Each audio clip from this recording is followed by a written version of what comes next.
다각형의 둘레와 넓이 개념 정리 시간입니다. 다각형의 둘레와 넓이에 들어가기 앞서서 삼각형과 사각형의 특성에 대해서 복습을 하고 넘어가도록 하겠습니다. 삼각형의 정의는 3개의 선분으로 둘러싸인 도형입니다. 삼각형의 특징은 두 변의 길이의 합이 남은 변의 길이보다 커야만 합니다. 같거나 작으면 삼각형이 안 돼요. 그래서 세 변의 길이가 3, 4, 5라고 했을 때 두 변의 길이의 합이 하나보다 커야 됩니다. 3 더하기 4가 5보다 크죠. 4 더하기 5가 3보다 큽니다. 3 더하기 5가 4보다 크죠. 이럴 때는 삼각형을 그릴 수가 있습니다. 그런데 삼각형의 세 변의 길이가 2, 4, 7이라고 했을 때 2 더하기 4는 7보다 작죠. 6이니까. 그러면 삼각형을 그릴 수가 없게 됩니다. 그래서 삼각형의 두 변의 길이의 합은 남은 변보다는 항상 커야만 합니다. 같아도 안 돼요. 두 번째, 삼각형 내각의 합이 180도입니다. 삼각형의 특징은 기억해 두도록 합시다. 삼각형의 종류는 변의 길이에 따라, 각의 크기에 따라 다르게 부릅니다. 변의 길이로는 정삼각형이 있겠죠.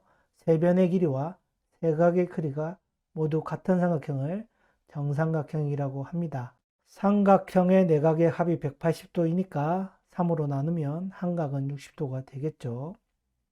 두 번째, 이등변 삼각형. 두 변의 길이가 같은 삼각형을 이등변 삼각형이라고 합니다.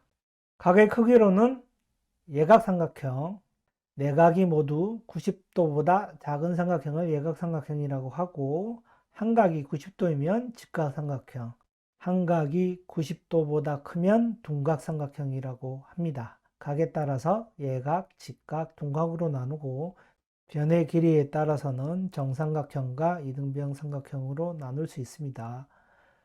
그래서 평관계로 보면 전체 삼각형이 있다면 삼각형 종류 안에 이등변 삼각형이 있고 이등변 삼각형 안에 삼각형이 있다고 보면 됩니다. 정삼각형은 이등변 삼각형도 된다는 얘기예요. 왜? 세 변의 길이가 같으니까 두 변의 길이도 같잖아요. 그래서 이등변 삼각형 안에 정삼각형이 있다고 보면 됩니다. 그림이 포함관계라고 보시면 돼요. 현재 삼각형 중에 이등변 삼각형이라는 게 존재하고 아닌 것도 존재하겠죠. 근데 이등변 삼각형 안에는 정삼각형이 들어갈 수 있다. 이렇게 기억해 두면 될 것 같습니다.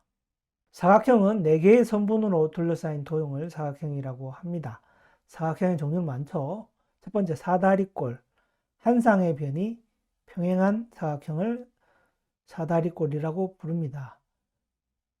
두 번째, 평형사변형. 두 쌍의 변이 평행한 것을 평형사변형이라고 부르고, 마름모는 두 쌍의 변이 평행한데 그 중에 네 변의 길이가 같은 것을 마름모라고 합니다. 직사각형은 두 쌍의 변이 평행하고 내각이 모두 90도인 사각형을 직사각형이라고 합니다. 정사각형은 두 쌍의 변이 평행하고 내각이 모두 90도고 네 변의 길이가 모두 같은 사각형을 정사각형이라고 합니다. 삼각형처럼 그림을 그려보면 전체 사각형이 있을 거고 사다리꼴이 있을 겁니다. 사다리꼴이 아닌 사각형도 있어요. 사다리꼴이 있지만 사다리꼴 안에 평행사변형이 있습니다. 왜? 사다리꼴은 한 쌍의 변이 평행한 거고 평형사변형은 두 쌍이 평행해야 되죠. 그래서 사다리꼴 안에 평형사변형이 있는 겁니다. 평형사변형 안에 직사각형과 마름모가 있습니다. 직사각형과 마름모는 특성이 달라요. 마름모는 길이만 같으면 돼요. 네 변의 길이만. 직사각형은 길이는 상관없고 각이 90도인 사각형인 거예요. 그 두 개의 성격을 다 가진 게 정사각형이다.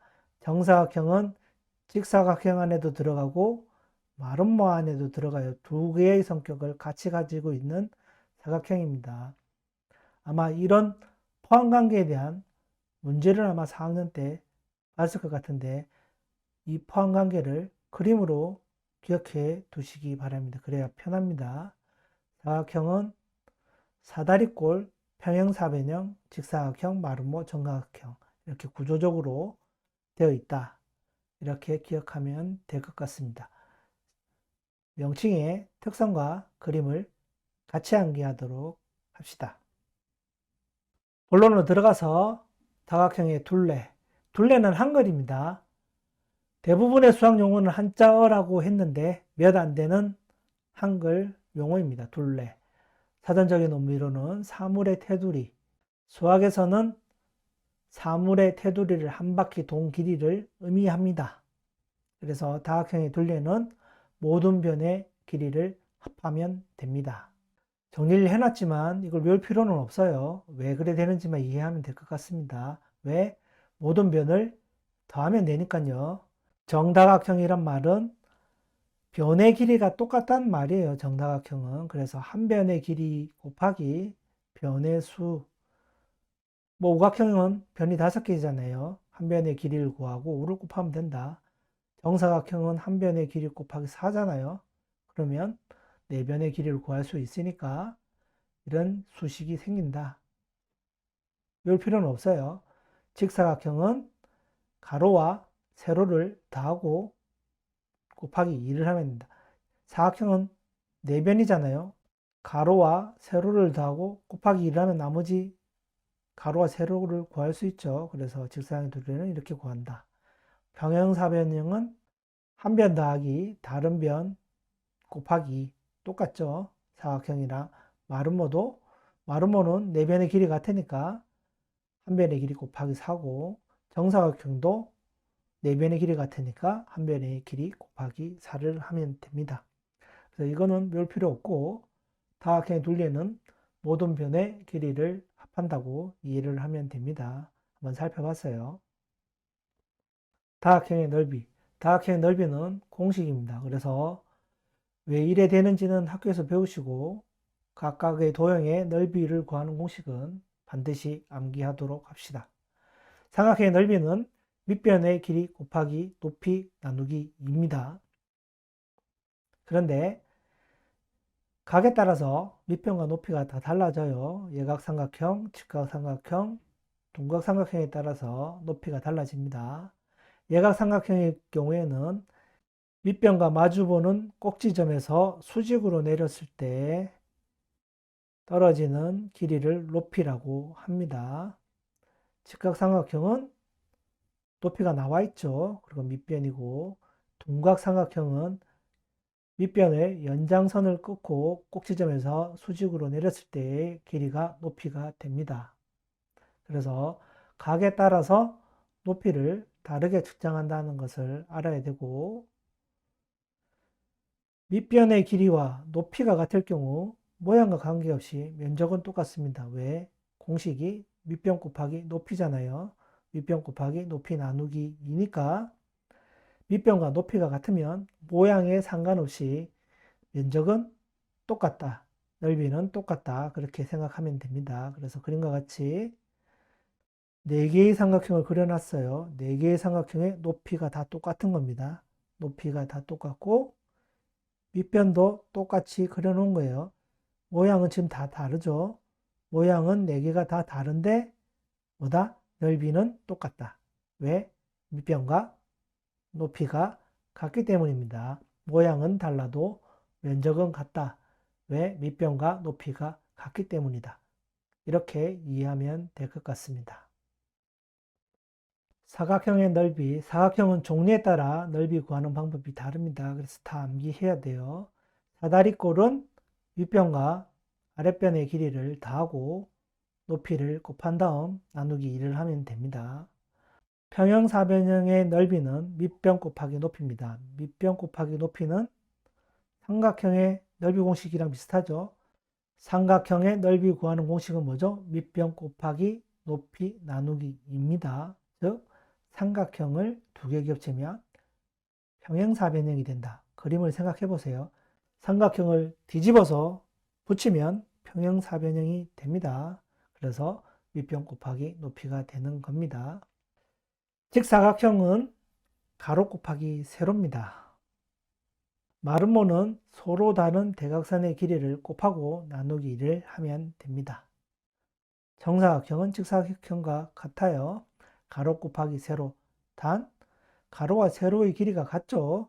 같은 길이를 두 번 곱하면 정사각형이 됩니다. 하지만 그냥 가로 곱하기 세로로 기억하면 됩니다. 같이 외우면 되죠. 학교에선 사각형의 종류에 따라서 왜 넓이가 이렇게 구해지는지 배우게 될 겁니다. 우리는 문제를 풀 때 필요한 공식만 정리를 하면 되니까 각 도형에 맞춰 넓이를 구하는 공식을 암기하도록 합시다. 이건 구구단처럼 바로 나와야 돼요. 한 가지만 더 들어가 보죠. 교과서에는 안 나오는데 다각형의 특성이 있습니다. 사각형은 이렇게 빗금을 치면 뭐죠? 삼각형이 두 개예요. 삼각형이 두 개니까 내각의 합은 360도입니다. 삼각형의 내각의 합이 180도이니까 180도 곱하기 2개 하면 되겠죠. 그래서 사각형의 내각의 합은 360도입니다. 오각형을 그려볼까요? 오각형은 삼각형이 3개가 나옵니다. 그래서 오각형의 내각의 합은 540도가 됩니다. 삼각형이 3개니까요. 육각형은 삼각형이 4개가 그려집니다. 4개. 그래서 육각형의 내각의 합은 180 곱하기 4라서 720도가 됩니다. 칠각형은 어떻게 될까요? 180 곱하기 5겠죠? 팔각형은 뭐다? 180 곱하기 6. 무슨 말인지 이해가 되겠죠? 초등학교 과정에는 뭐 안 나오겠지만 중학교 때도 나오는 얘기고 혹시라도 이런 문제에 비슷한 게 나올 수가 있어서 정리를 해봤습니다. 삼각형과 사각형의 넓이를 구하는 공식은 꼭 암기를 해야 됩니다. 그래서 별도 암기 영상을 만들어 뒀어요. 꼭 암기하도록 합시다.